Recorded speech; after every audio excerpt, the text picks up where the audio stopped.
Hi everyone, today's news daily video is brought to you by FanLeague. With FanLeague, you have to predict the outcome of 13 random games. All you have to do is predict whether you think the home or away team are going to win. And if you don't think it's actually going to be a win for either team, obviously put down a draw. No guessing scores or anything like that. It's just simply predict home or away win or draw. And of course there's a cash prize as well. That constitutes there being a weekly cash prize or the seasonal cash prize. Honestly, it's actually a very competitive way to compete with your friends. So all you guys would have to do when you sign up in the link in the description below, you can invite your friends or any of your followers from any social media accounts you have so you can all compete together. And if you're feeling even more bossy than that, you can compete against me in my very own league. Or if not, you can also compete against some of the very own pundits on FanLeague, and they've got someone very famous in Sven-Göran Eriksson. So now I'm just going to quickly walk through how this actually works. So basically, when you predict more than 10 matches correctly, you win a cash prize. But if you predict all 13 correctly, you win an even bigger cash prize. If there's certain games you're not too sure about, you could actually even place a bet on whether you think the home team's going to win, for example. But if you're not sure they're going to win, you think it might be a draw, you can place a bet on that. And as you can see on the left hand side, every time you place a bet, it's only 20p. To make things easier for you guys, if you actually click in the link in the description below and sign up and join my league, you actually get 2 free credits to place bets. And also, if you do refer some of your friends, then you also get another credit and they get credits as well. And not only that, whatever they win, you win some of those earnings as well. So it actually gets quite tactical, because then you've got to think, which of my guys really knows their football?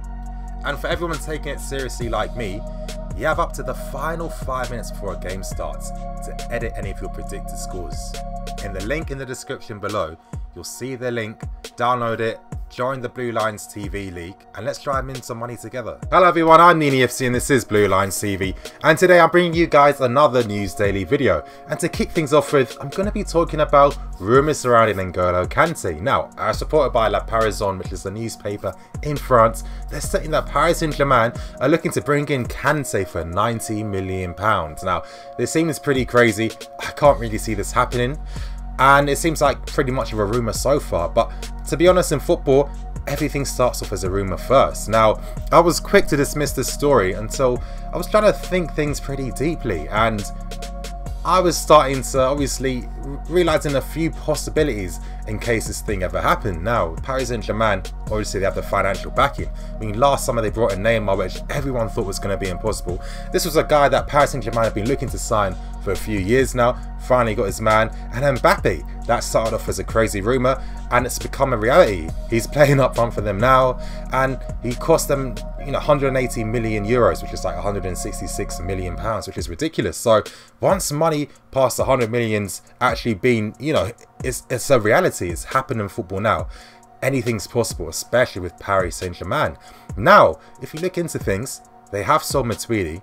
Thiago Motta is getting older now, and he was close to leaving them to go to Atletico Madrid. So Paris Saint-Germain are probably looking for a midfield enforcer for that team, and N'Golo Kante fits that bill. Obviously, he's played in France already before, and Paris Saint-Germain, the project they have going at this moment in time, anything can happen. And of course, the money, £90 million. Obviously, I don't see us selling Kante for that money at all, especially if players are going past 100 million. And Kante is probably one of the best midfielders in the Premier League, one of the most valuable players at Chelsea and in this league, and he's one of France's best players as well. So I can't see that happening. But at the same time, I can imagine Paris Saint-Germain looking at N'Golo Kante, because he is a French international, he has played for them before, and he would fill a homegrown quota as well for them. And another thing too, last season Paris Saint-Germain were trying to bring in Fabinho from Monaco for £50 million. At that time, Monaco weren't going to sell any more players. That's why Thomas Lemar stayed there, and that's why they were rejecting bids from United as well for Fabinho. Now, Paris Saint-Germain did make a £50 million bid for Fabinho, which was rejected, and like I was saying before, they're looking for replacements for Thiago Motta because he's getting older and they're planning for the future. So if they're trying to sign Fabinho, I wouldn't be surprised if they try to go in for him again next season, or they'll look for a bigger upgrade for the summer, which is N'Golo Kante. Now, moving on to the next story, and that is Charly Musonda, and the story does continue. Now, as reported by the Evening Standard today, they are saying that Chelsea are looking to loan out Musonda in January. That is pretty disappointing. Of course, Musonda did have the possibility to go to Roma last summer on loan, but Musonda, the type of player he is, he's very ambitious, very driven. He's thinking, you know what, I've already been here for the past 6 months during last season. Obviously Conte's seen him. Obviously Conte must have given him like a degree of confidence for Musonda to even reject the possibility of going on loan to Roma. And I think that's the reason why Musonda decided to stay and fight, because he knows he's a very talented player.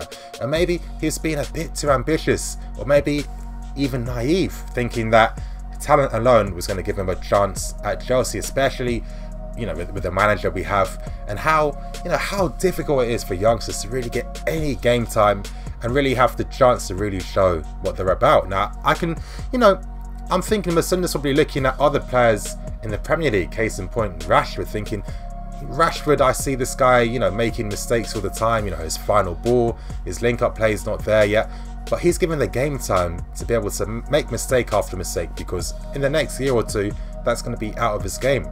And that's such a crucial part of any young player's development. But it seems like maybe Musonda a bit too much than he could do.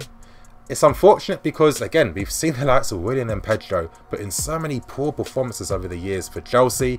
And maybe it's no surprise to me that Musonda thought, you know what, the manager's already seen me, he's given me a degree of confidence, he likes what he's seen, I've got a chance of doing something. Now, Chelsea are basically saying, you know what, you have to look at Christensen and Courtois as an example, and you should basically do your talking on the pitch, which is very rich and seems like a typical Chelsea response, in my opinion. It's not the first time they've had young players, I'm guessing, moaning at the club for not giving them opportunities. I mean, case in point, Solanke last season, with that whole debacle with him wanting game time and a decent contract for the club to really show him that they're serious about him having a future at Chelsea. But again, if you look into the context of those scenarios with Courtois, he had to spend 3 seasons on loan at Atletico Madrid. And Chelsea, in a way, were forced to play this guy because it was like, of course, Cech was getting older, but he could have easily played on for a few more years. But they're thinking, with a goalkeeper of his dimensions and his ability, we can't afford to let this guy go to any rivals in the league or any European rivals, because Barcelona and Real Madrid were prepared to make big bids to bring him in, because again, he was the best keeper in La Liga. So of course, Chelsea were forced to bring him in early and play him. Christensen as well was another point.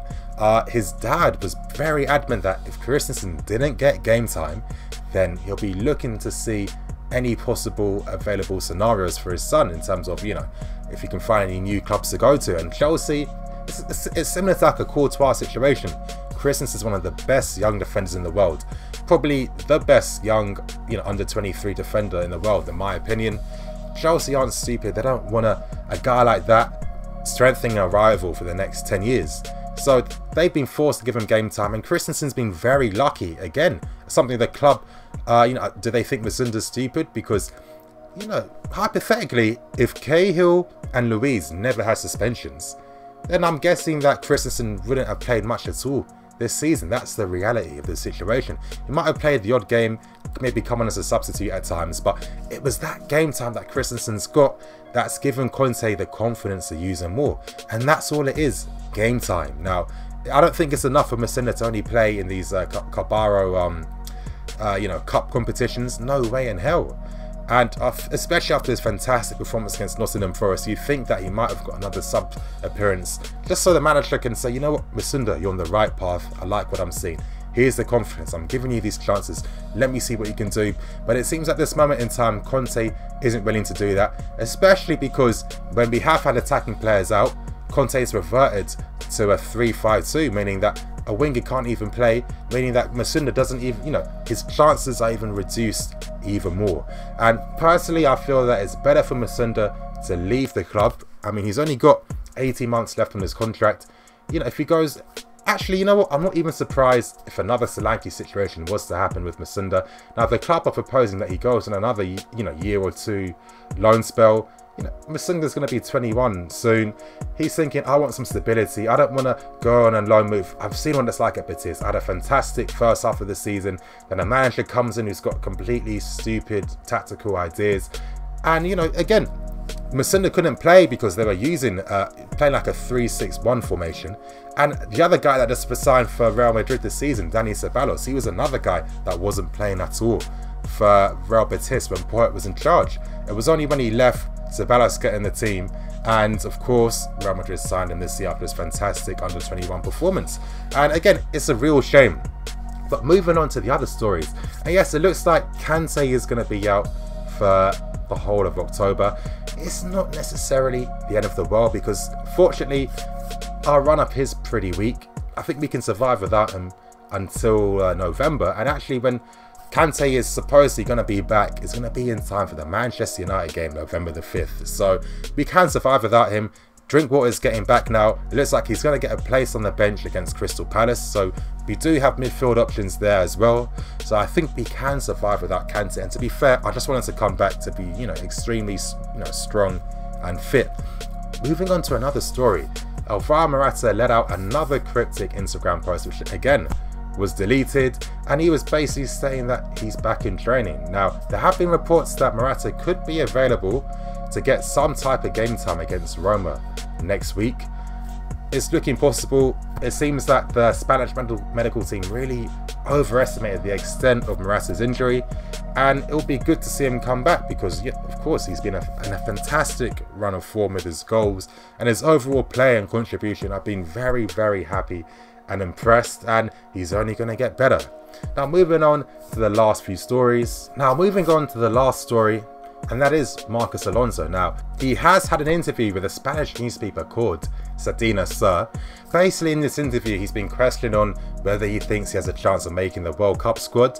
And Marcos Alonso isn't quite too sure. He's not too optimistic at this moment in time because the current Spanish manager, I can't even pronounce his name properly, Lopetegui, he hasn't even given him a call up. It seems that he's favouring Nacho Monreal for some reason and Jordi Alba, which I understand. But Alonso has been in a fantastic run of form. He's playing for one of the best clubs in Europe. You think that he'd have a run in, he's not quite too sure. But Marcos Alonso did say something else that was quite telling, and that was that he doesn't plan on staying at Chelsea or this country forever, and preferably he would like to go back to La Liga in the future and retire there. So who knows what that means. If anything, it's going to be interesting to see what the left wing back situation is going to be like in the future. I mean, we've got this guy we've all forgotten about, Jay Da Silva, who's been fantastic for Chelsea at this moment in time. Preferably, I like to see this guy make it at Chelsea. I think he's the new Ashley Cole. Tenacity in the tackle, fast, one-on-one defending, brilliant tackling. He knows he can dominate the left-hand side by himself, and he's very good at beating his man, and he's amazing at crossing. He has a future. I like to see that happen. And of course, we've got Papa Rackman. Who knows? All he needs is a consistent run of game time, a consistent season, and he might have the possibility of forcing himself back into the running. But anyway, you guys, that's going to end today's News Daily video. Please like, comment, and subscribe. And of course, please download the Fan League app and join me in the league. Honestly, I think it's a very fun app. I've been hoping that they might get in touch with me. They did. And honestly, I think it's another good way for us to interact with each other and have fun as well. And just to end things off with, the competition for the shirt, the draw is going to be made at the end of this month. So don't worry, I haven't forgotten. It's going to be at the end of this month. I'll announce the winner. And yeah, you guys, thank you for watching today's video. I'm the EFC. This is Blue Line CV, signing out.